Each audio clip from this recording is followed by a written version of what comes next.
అందరికీ నమస్కారం. ముందుగా నాకు ఈ ధన్యమైన జన్మనిచ్చి నన్ను మీ అందరి గుండెల్లో ఆయన ప్రతిరూపంగా నిలిపినందుకు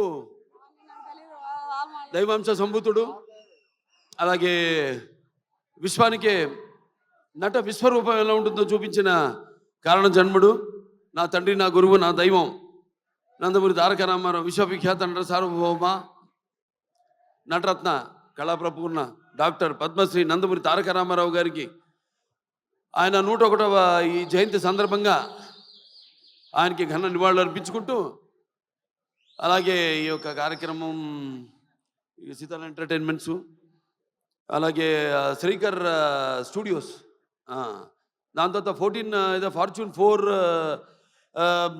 సినిమాస్, బోల్డ్ కన్ఫ్యూజన్ పెట్టారా. ఇది ఎవరినైనా మనం అన్స్టాపబుల్లో పిలిచి అడగాలి ఈ క్వశ్చన్. ఈ సినిమా ప్రొడ్యూసర్లు ఎవరిని? ఈ 3 పేర్లు చెప్పినోడికి మనం ఫస్ట్ ప్రైజ్ ఇస్తాం. నేను మరి ఈ 3 పేర్లు చెప్పే వరకు టెన్షనే నాకు కూడా. ఎన్ని సినిమాలు చేసినా కూడా మళ్ళీ ఒక సినిమాలో డైలాగ్ చెప్పాలని అంతే టెన్షన్ నాకు. అదే కాపాడుతుంది అనుకుంటా. అంటే ప్యాషన్ సినిమా అంటే. ఈ గ్యాంగ్స్ ఆఫ్ గోదావరి సినిమా నిర్మాత మా వంశీ గారికి, నాకు వంశీ గారికి, అలాగే ఎవరు మన సాయి సౌజన్య గారికి, అందరికి కూడా నన్ను అంటే ఈరోజు విశేషం. అందుకే నేను ఎవరికి ఏం చెప్పుకోకర్లేదు. ఏంటంటే నాన్నగారి 101వ ఈ యొక్క జయంతి సందర్భంగా జరుగుతుంది కాబట్టి ఇది ఒక పండగ. అటు మనకి సంక్రాంతి, లేకపోతే ఈ వేరే ఉగాది ఎలాగో అలాగే ఒక మే 28 ప్రతి సంవత్సరం అందరూ అంటే అన్నిటికీ అతీతంగా జరుపుకునే పండగ రామారావు గారి యొక్క ఈ జయంతి. అటువంటి సందర్భంగా ఈరోజు ఈ కార్యక్రమంలో పాల్గొనడం నా అదృష్టంగా భావిస్తున్నాను. ఎందుకంటే ముందుగా నేను చెప్పుకోవాల్సింది మా సోదరుడు విశ్వక్సేన్ గురించి. ఎక్కడున్నావా ఏట్రా విశ్వక్సేన్. ఒక తల్లి కడుపున పుట్టకపోయినా ఎవరన్నా మమ్మల్ని కవలలే అంటారు బయట చూస్తే. ఒక తల్లి పేగులు పంచుకు పుట్టకపోయినా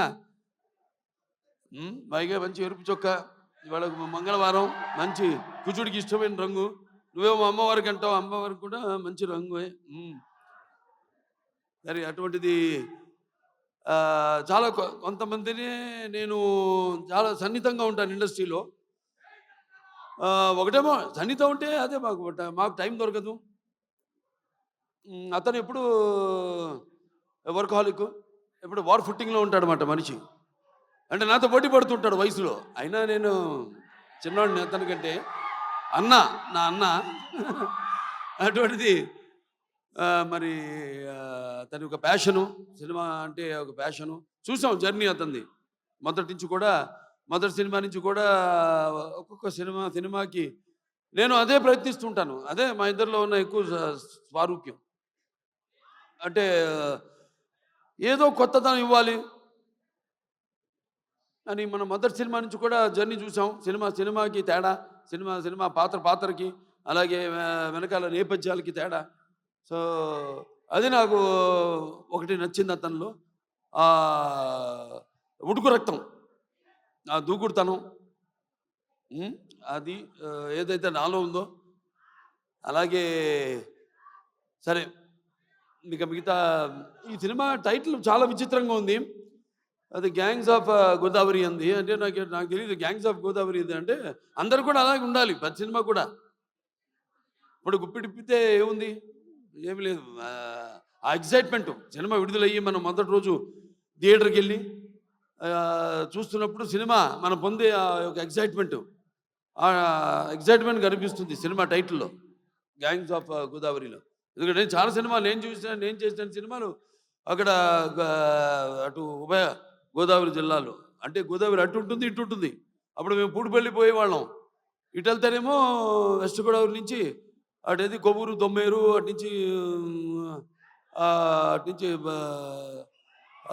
మన పోలవరంకి వెళ్ళే దారిలో అక్కడ లాంచ్ ఎక్కి వెళ్ళేవాళ్ళం. లేకపోతే ఇటు పేపర్ మిల్ మీదుగా అటు వెళ్ళేవాళ్ళం. ఇది మన సీతానగరం, జగన్నాథపురం, లేకపోతే అట వంగలపూడి, పురుషోత్తపట్నం అటు వెళ్ళేవాళ్ళం. మరి ఇదేంటో ఈ సినిమా చూడటానికి బ్రహ్మాండంగా ఉంది.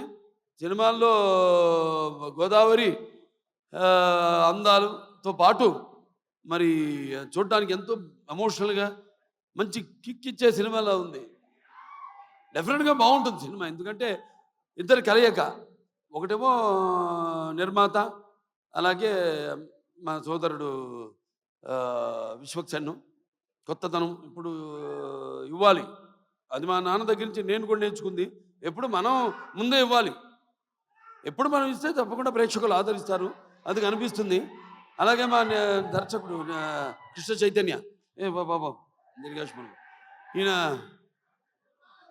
నేను బాలకృష్ణుడి, ఈయన కృష్ణ చైతన్య, అది తేడా. జుట్టు నేసింది. ఇంతకుముందు అయితే రౌడీ ఫెలో మా నారా రోహిత్తో, దాని తర్వాత చల్మోహన్ రంగా నితిన్తో 2 సినిమాలు డైరెక్ట్ చేశారు. మంచి శుశ్రూషం ఎవరు మన త్రివిక్రమన్ గారి దగ్గర. సో డెఫినెట్గా 2 సినిమాలు బాగా ఆదరించారు. ఈ సినిమా తప్పకుండా ఆదరిస్తారు, హిట్ అవుతుంది ఈ సినిమా.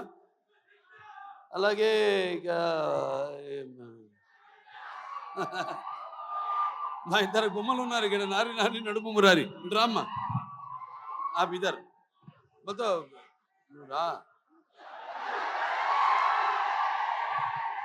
ఈవిడేమో కత్తి, ఈవిడేమో ఖతర్నాక్. కత్తి అంటే తెలిసిపోతుంది, కత్తితో పొడి చేస్తుంది డైరెక్ట్గా. పాపం వెన్నుపోట్లు తెలియవు. ఈవిడ ఖతర్నాక్ అంటే మనకు తెలీదు, పొడుస్తే పొడవదా అని. నేను చూడండి, అదేది కత్తులతో కాదు, కంటి చుప్పుతో చంపేస్తాను నేను, ఆ టైపు. అంటే ఖాతిల్ నహీ దిల్దార్ భీ హై, కత్తిని చూసి ఏ షాఖి గుల్ భీ హై, తల్వార్ భీ హై. ఎక్కడ మన ఈయన లోకంలో ఈయన ఉన్నాడు. నెక్స్ట్ పిక్చర్ గురించి మాట్లాడుతున్నాడు అక్కడ. ఏ ఖాతిల్ నహీ దిల్దార్ భీ హై, కత్తిని చూపించి, ఏ షాఖి గుల్ భీ హై, తల్వార్ భీ, ఆ టైప్. అంటే క్రిమినల్లే కాదు, ఖాతిల్ నహీ దిల్దార్ భీ హై, కొంచెం మనసు వెన్నలాంటిది పాపం, ఆ టైపే. నాకంటే ముందు మీరే చూసిరు సార్ ఆ మనసు. ఏ షాఖే గుల్బీ హే అంటే ఒక పుష్ప గుచ్చంలా కనిపిస్తుంటుంది, లేకిన్ దిల్దా కానీ మర్చిపోతుంది కత్తని, ఆ టైప్. సో మంచి అనుభవం ఈ అమ్మాయితో మన సినిమా డిక్టేటర్ యాక్ట్ చేయడం. ఎందుకంటే ఇద్దరం ఒకే టైపు, ఎమోషను మాలో ఉన్న ఆవేశం అయితే మీ బబ్లింగ్నెస్ అయితే మీ రెండు కూడా మ్యాచింగ్. నేను అంటే బ్యాషన్లోకి వెళ్తే భయపడ్డు కదా, ఇప్పుడు బ్యాషన్లో లేను కాబట్టి. సార్ అలాగే అమ్మాయి కూడా నేహా శెట్టి, డీజే టిల్లు, మొదటి భాగంలో డీజే టిల్లునే అతని చేత వణికించి చెమటలు పట్టించిన పాత్ర చేసి మరి అందరి మనసుల్లో సుస్థిరంగా స్థానాన్ని సంపాదించుకుంది. సో వాళ్ళిద్దరు పాత్ర గురించి చెప్పాడు ఆయన, విశ్వక్సేన్ గారు అలాగే డైరెక్టర్ గారు చెప్పారు. ఎందుకంటే నాకు సినిమా గురించి తెలీదు. చూసిన తర్వాత మళ్ళీ నెక్స్ట్ ఈ యొక్క సినిమా విజయోత్సవ సభలో మాట్లాడతాను, ఈ సినిమా విజయోత్సవ సభలో మాట్లాడతాను అన్నాను. చప్పట్లు కొట్టు అందరన్నా. సరే, ఈయనేమో ఎవరు బ్యాకింగ్ లేదన్నారు, ఎవరో ఇందాక. ఎందుకు లేరు? నేను కాదు, వాళ్ళ అమ్మ నాన్నగారు ఉన్నారు. వాళ్ళ నాన్నగారికి చెప్పక్కర్లా, జెమ్మాలజిస్టు, జాతకాలు, వాస్తులు, బ్యాకింగ్ ఉంది కదా, కరాటే. ఇంత బ్యాకింగ్ పెట్టుకుని అసలు బ్యాకింగ్ లేదని పబ్లిసిటీ చేయిస్తామండి అందరి చేత, సింపతి కోసం. మీ నాన్న నాకు చెప్తుంటారు, మా అక్క గారి దగ్గరే జమాలజీ నేర్చుకుంది, దగ్గుబాటి పురంధరేశ్వరి గారి దగ్గరే, ఆవిడకి ఇన్స్టిట్యూట్ ఉంటుంది. అలాగే మన ఇద్దరిని కాపాడేది ఏంటంటే దైవం, భక్తి. అవునవునేంటి, పొద్దున్నే లేచి పూజ చేస్తా, నేను 1.5-2 గంటలు చేస్తా పూజ, 3ంటికి లేచి. అదేలే మిగతా అంతా అమ్మగారు నాన్నగారు మొక్కుంటానుగా, మా వాడు బాగుండాలని. సంతానాభివృద్ధికి దూరీ కృత్వా పిశాచార్థం జీవైత్వ మృతం సుతం యో భూత భీష్ట సిద్ధ సన సంతతి వృద్ధి కుర్తు అంటాం. మావాడు ఉన్నాడు మోక్షు, వాడు రావాలి రేపు ఇండస్ట్రీకి. మోక్షకి వాడు మిమ్మల్ని అందరినీ ఇన్స్పిరేషన్ తీసుకోవాలి. నేను అంటా నన్ను తీసుకోవద్దు ఎప్పుడు అంటాను. మీరు చాలామంది బాధపడచ్చు అభిమానులు. నన్ను ఎప్పుడు తీసుకోవద్దు. మీ తాతనే మీకు అన్ని ఎవ్వరు అక్కర్లా నీకు. కుర్రాళ్ళని తీసుకో, శిక్షణ తీసుకో, లేకపోతే ఒక మా గ్యాంగ్స్ ఉన్నారుగా మీకు గ్యాంగ్ గోదావరి గ్యాంగ్ లాగా మన గ్యాంగ్ ఉంది కదా, అది వాళ్ళు మన గ్యాంగ్ లేలే. ఇది ఇప్పుడు అడివిశేషు కానీ లేకపోతే ఈ సిద్ధు జొన్నలగడ్డ కానీ మన గ్యాంగ్ తీసుకోవాలి. ఇన్స్పిరేషన్గా తీసుకుని నేనున్నా నీకు, అందులో భయం లేదు. నేను 20 సంవత్సరాల ముందు ఆలోచిస్తుంటా ఇప్పుడు మా నాన్నగారిలాగే. జనం అనుకునేదానికంటే ముందు, కోరుకునేదానికంటే ముందే. ఎందుకంటే మేమంతా అయితే నిత్యావసర వస్తువులు లాంటి వాళ్ళం. ఎలాగైతే మనం ఈ దైనందిన కళాపాలలో సతమతమవుతూ అవసరాల పాలుతూ సినిమాను కూడా మనం ఎంచుకున్న ఒక అవసరంగా మనం. అంటే నిత్యావసర వస్తువులో మనం ఎప్పుడు కనపడుతూ ఉండాలి, ఏదో ఒక కొత్తదనం అందిస్తూ ఉండాలి. అదే నాన్నగారి దగ్గర నేను నేర్చుకుంది. అదే మా తమ్ముడు కూడా అన్న కూడా ఫాలో అవుతున్నాడు.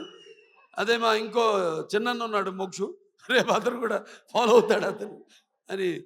సో ఎవరైనా ఏదైనా మారుతున్న కాలానికి అనుగుణంగా మనం ఇవ్వాలి. అలాగే ఈ సినిమా ఇంకెవరు ఆనందరాజు గారు మిమ్మల్ని ఏదో ఒక సూపర్ మ్యాన్గా రమ్మన్న గెటప్లో మీరేంటి ఇలా వచ్చారు? ఈ ప్రపంచంలో డ్రాయర్ పైన వేసుకునేది ప్యాంటు మీద ఒక సూపర్ మ్యాన్ ఒకడే. సరే, దాని తర్వాత ఎవరు ఏమండవే ముందు అసలు మైండ్ మాడుతుంది. Yuvan Shankar Raja music director. అదే ఇళయరాజా గారు, ఆయన వాళ్ళ అబ్బాయి. సరే, నాకు 3 సినిమాలు చేశారు ఆయన ఇళయరాజా గారు. 3 చాలా తక్కువ, మా పండితుడు ఆయన. ఇదే ఫస్ట్ ఆదిత్య 369, తర్వాత రక్తాభిషేకం, దాని తర్వాత శ్రీరామరాజ్యం. అట్లా మరి డెఫినెట్గా ఏదైనా క్యాప్టెన్ ఆఫ్ ద షిప్ మా డైరెక్టర్ కృష్ణ చైతన్య. అందరి నుంచి ఆర్టిస్ట్ దగ్గర నుంచి అయితేనేమి ఇతను కంట్రోల్ చేయడం కష్టం.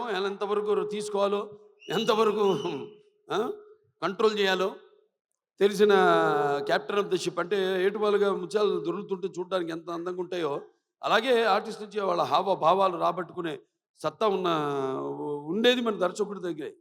అలాగే ఎవరి దగ్గరైనా సరే పాటలు ఏమైనా మన నేటివిటీ అక్కడ పేరుంది, బ్రాండ్ నుంచి మనం లాగాల్సింది మన దీనికి అనుగుణంగా మనకున్న ఈ పరిసరాలు, వాతావరణం, దానికి అనుగుణంగా రాబెట్టుకునే బాడీలు అన్నీ డెఫినెట్గా పిక్చర్ చాలా బాగుంటుంది తప్పకుండా. ఎందుకంటే మొత్తం అందరు కూడా బాగా గేరప్ అయి ఉన్నారు. అందరు కూడా ఇక్కడ ఇక మా మాస్టర్ గారు ఉన్నారు, ఇక్కడ భాను మాస్టరు, అలాగే యశ్ మాస్టరు. ఏం యశ్రా, నువ్వు నాతో పని చేయలేదని సెకండ్ అవ్వా? చేద్దాం తప్పకుండా. సో బాగుంది చాలా. ఇవాళ 2 పండుగలు, ఒకటి ఆయన పుట్టినరోజు జయంతి సందర్భంగా ఎంతోమంది అభిమానులు వచ్చారు ఇవాళ. అటు విశ్వక్సేన్ గారి అభిమానులు, నా అభిమానులు, అలాగే కళా పోషకులు, కళా ప్రేమికులు, అలాగే విఘ్నులు, ప్రాజ్ఞులు, అలాగే press, print and media, print and digital media అంతా కూడా వచ్చున్నారు ఇక్కడికి. అందరు కూడా నా కృతజ్ఞతలు తెలియజేసుకుంటూ తప్పకుండా ఈ సినిమా త్వరలో ఒక మంచి కాంబో కూడా అనౌన్స్ చేయబోతాం. డిజిటల్ అండ్ శాటిలైట్ మనకు కూడా మంచి ఒక కాంబో ఉంది ఒకటి. అదే తర్వాత ఇస్తాం, అనౌన్స్ చేస్తాం తర్వాత ఏంటో అది. అందరు కూడా పనిచేసిన వాళ్ళందరూ కూడా ముందుగానే పిక్చర్ చూడగానే తెలిసిపోయింది. పిక్చర్ యొక్క అంటే అన్నం మొత్తం ఉడికిందో లేదో చూడకల్లా, ఒక మెతుకు చూస్తే చాలు. మొత్తం చేయి పెడితే చేయి కాలుద్ది, ఒక మెతుకు చూస్తే తెలిసిపోతుంది అన్నం ఉడికిందా లేదా అనేది. అలాగే సినిమా ట్రైలర్తోనే తెలిసిపోతుంది. అలాగే మా నిర్మాత ఆయన ఎంతో అభిరుచి గల, ఇప్పుడు నేను సినిమా చేస్తాను ఆయన ప్రొడక్షన్లో, ఎంతో అభిరుచి గల మంచి నిర్మాత. అండ్ ఎంత సినిమా లేట్ అయినా అనివార్య కారణాల వల్ల దేనికి ఆయన కాంప్రమైజ్ కాకుండా సినిమా బాగుండాలి. అందుకే ఇవాళ ఉన్న అంటే మంచి మంచి సినిమాలు వస్తున్నాయి కాదన్ను, అన్ని మంచి సినిమాలే, అన్ని బాగా చాలా జాగ్రత్తగా కూడా దగ్గర పెట్టుకుని చేస్తున్నారు ఇప్పుడు సినిమాలు అందరూ కూడా. బట్ అటు అన్ని సినిమాలు అంటే ఒకటి చిన్న పెద్ద సినిమా అని చెప్పను. సినిమా సక్సెస్ అయితే అది పెద్ద సినిమానే. పెద్ద సినిమా ఫ్లాప్ అయితే అది ఫ్లాప్ సినిమానే అంతే కదా. సో ఏదైనా ఒక మంచి ప్యాషన్తో సినిమాలు తీసే నిర్మాత ఎక్కడున్నాడు ఈయన? ఆ, వంశీ గారు. సో త్రివిక్రమన్ గారి బ్యాకింగ్ అన్నీ ఉన్నాయి. ప్రతి ఒక్క రైటర్సు అందరూ ఒక ప్రొడక్షన్ హౌస్ ఇది. ఒక హౌస్ అంటే కూడా ఒక ప్రొడక్షన్ హౌస్. అన్ని బ్యానర్ల పేర్లు చెప్పాను ఏమేమి ఉన్నాయో. సితార్ ఎంటర్టైన్మెంట్ చెప్పాను, అలాగే శ్రీకర్ స్టూడియోస్ చెప్పాను, అలాగే 14 ఫార్చ్యూన్ 4 స్టూడియోస్ సినిమాస్ చెప్పాను. సో అందరూ కూడా ఉన్నారు కాబట్టి డెఫినెట్గా ఇది కొత్త కొత్త వాళ్ళకు కూడా మంచి అవకాశం ఇవ్వడానికి ఒక మంచి వాళ్ళందరికీ ప్రోత్సాహం ఆ, ఇస్తారని అనుకుంటూ సరే సినిమా కూడా మంచి ఘన ఎప్పుడు ఫస్ట్ కదా మే 31 చెప్పాడు ఆయన సెంటిమెంట్ ఎక్కడ పోయాను ఒక్కొక్కరు ఎత్తుకోవాల్సి వస్తాను. అది బాగా మాట్లాడావే. అంతే అక్కడ ఇంకా ముందుకు లాగు ఇంకా మళ్ళీ మైకి లాక్కునేవు. నేను ఎక్కువసేపు మాట్లాడాను అనుకున్నా. సరే సరే ఫైనల్గా సో ఓకే అందరికీ సెలవు. సినిమా చూడండి రేపు థియేటర్లో 31 రిలీజ్ అవుతాను సినిమా. ఆయన మొదటి సినిమా కూడా ఏమంటే 31 కూడా ఆయన సినిమా ఫస్ట్ పిక్చర్ రిలీజ్ అయింది ఫలక్నామా. ఇప్పుడు మళ్ళీ అనుకోకుండా ఇది కాకతాళీయమో యాదృచ్ఛికమో ఈ సినిమా కూడా 31 రిలీజ్ అవుతుంది మే 31. సో సినిమా చూడండి అందరూ తప్పకుండా. సినిమా చూస్తుంటే అన్నీ ఉన్నాయి. అన్నీ పంచపక్ష పరమాన్నం అంటాం. ఇస్తర్లో వడ్డించిన అన్నీ ఏది ఉగాది పచ్చడిలాగా. సో డెఫినెట్గా ఈ పిక్చర్ మీ అంచనాలకి నా అంచనాలకు కూడా తక్కువ కాకుండా అందరినీ కూడా అనుకున్నంత స్థాయిలో సినిమా ఘన విజయం సాధిస్తుంది.